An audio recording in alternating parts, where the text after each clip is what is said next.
तो दोस्तों आज हम लोग देखेंगे हिस्ट्री क्लास 6 की what where how and when. इसका मतलब कि क्या, कब, कहाँ और कैसे। रसीदा का सवाल, मतलब रसीदा कोई लड़की है जो एक सवाल कर रही है। रसीदा बैठी अखबार पढ़ रही थी। अचानक उसकी निगाह एक सुर्खी पर पड़ी। 100 साल पहले।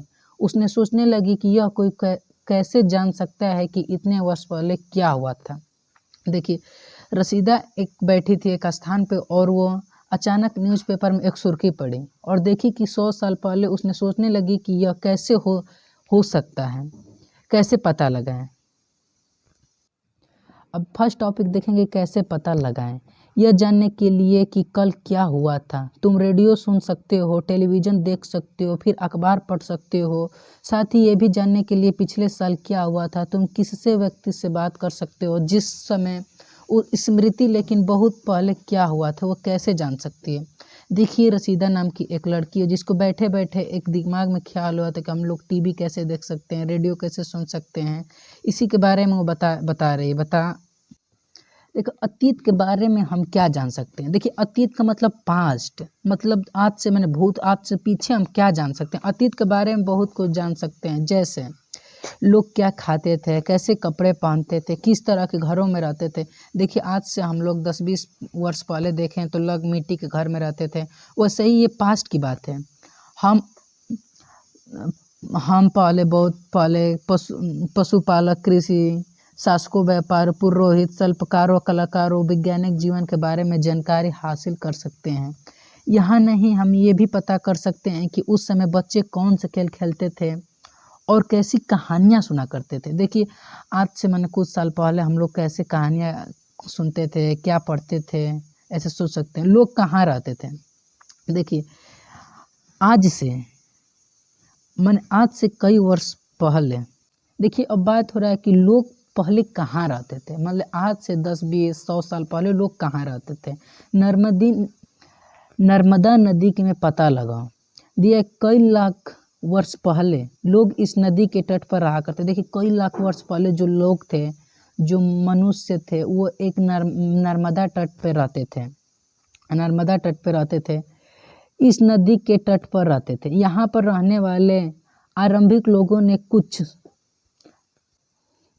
कुछ नदी के तट पर रहते। यहाँ रहने वाले प्रारंभिक लोगों ने कुछ जंगल आज से जो जंगल विशाल संपदा परिचित थे, जो भोजन के लिए जड़ों, फल उत्पादक यानी से सही संग्राम करते थे जानवर का। देखिए, कुछ वर्ष पहले जैसे पहले मानव की स्टार्टिंग कहाँ से, आदि मानव से। जैसे कुछ 100 साल पहले की बात है। जैसे लोग उसमें क्या खाते थे, जानवर को शिकार करके खाते थे। कहने की बात है, मतलब कुछ वर्ष पहले जैसे लोग जानवर खाते थे, जानवर के मांस खाते, कच्चे मांस, फल खाते थे, जंगल में रहते थे। मन एकदम उन लोग की जो जीव। देखिए, अब नेक्स्ट पेज पर हम लोग चलते हैं। अब दिया है कि नई टॉपिक पर। अब तुम उत्तर पश्चिम में सुलेमान के किस पहाड़ी के पता लगाओ।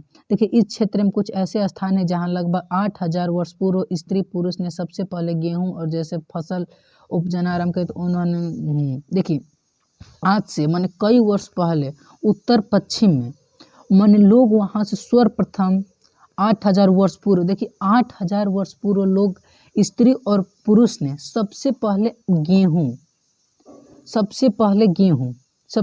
गेहूं का उत्पादन किए थे। गेहूं का उत्पादन, फसल का उपजान किए थे। भेड़, बकरी और गाय जैसे बालों का पशु पालतू। देखिए, कुछ लोग माने गेहूं के उत्पादन के साथ साथ गाय, बैल, पशुओं को पालते थे, जिससे उन लोग का डेली का काम जो आसान पड़ता था। उत्तर पूर्व में गारों के मध्य भारत में विभिन्न पहाड़ियों का पता लगाओ। देखिए, ये कुछ अन्य क्षेत्र जहाँ कृषि विकास हुआ था। देखिए, कुछ ऐसे क्षेत्र थे जहाँ कृषि बहुत ज़्यादा होती थी, अच्छे से होती थी, जहाँ चावल सबसे अच्छा उपजाया स्थान था। देखिए, क्या होता है कि कई स्थान पे चावल अच्छा होता है, तो कई स्थान पे गेहूं अच्छा होता है, कई स्थान पे गन्ना जो अच्छा होता है। वही यहाँ पे बात कर रहा है। देख, मानचित्र पर सिंधु इस सहायक नदियों का पता लगाओ, प्रयास करो। एक सहायक नदियाँ उन्हें कहते हैं जो एक बड़ी नदी से मिल जाती है।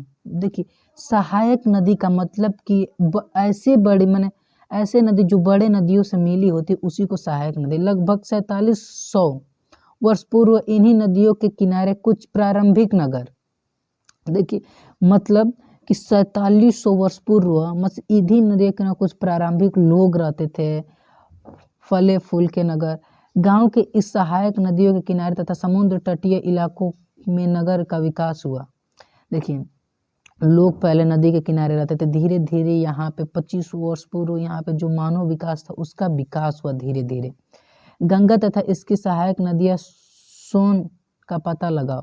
तो गंगा के दक्षिण में इस नदियों में आसपास क्षेत्र प्राचीन काल में मगध, वर्तमान बिहार नाम से जाना जाता है, बिहार नाम से जाना जाता है। देखिए पहले नदियों को देखिए बिहार भी एक ऐसा स्टेट है जो नदी के किनारे बसा हुआ है। बिहार भी जो नदी के किनारे बसा हुआ, इस शासक सबसे बहुत शक्तिशाली थे। उन्होंने एक विशाल राज्य स्थापित किया, देश के अन्य हिस्सों में भी राज्यों की स्थापना की।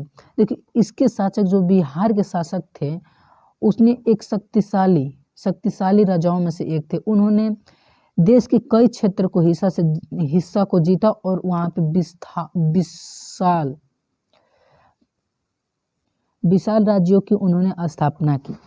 लोगों ने सदैव उपमहाद्वीप के एक हिस्से से दूसरे हिस्से तक यात्रा की। कभी कभी हिमालय जैसे ऊंचे पर्वत, पहाड़ियाँ, रेगिस्तान तथा समुद्र के कारण यात्रा जोखिम भारी होती थी। देखिए क्या होता था कि लोग उपमहाद्वीप, देखिए महाद्वीप क्या होता है पहले ये जानते हैं, जो चारों तरफ पानी से घिरा होते हैं उससे उपमहाद्वीप कहते हैं।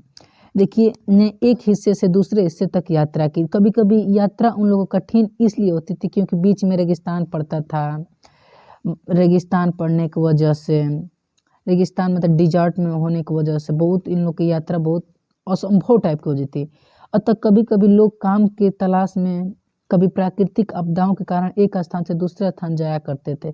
कभी कभी सेनाएं दूसरे क्षेत्र से विजय हासिल करने के लिए जाती थी। इसके अतिरिक्त व्यापारी कभी काफिलों में तो कभी जगह जहाज़ों के साथ मूल्यांकन। देखिए क्या था कि लोग गंगा के सहारे गंगा के सहारे एक स्थान से दूसरे स्थान जाया करते थे। व्यापारी, सैनिक एक स्थान से दूसरे स्थान, लोग एक स्थान से दूसरे स्थान जाते थे। देखिए फर्स्ट लेक्चर में आज हम लोग यही जाने कि what, where, how and when के बारे में आज सब समझ गए। आधा लेक्चर अब कल देखेंगे। इसके लिए लाइक, सब्सक्राइब एंड कमेंट करिएगा।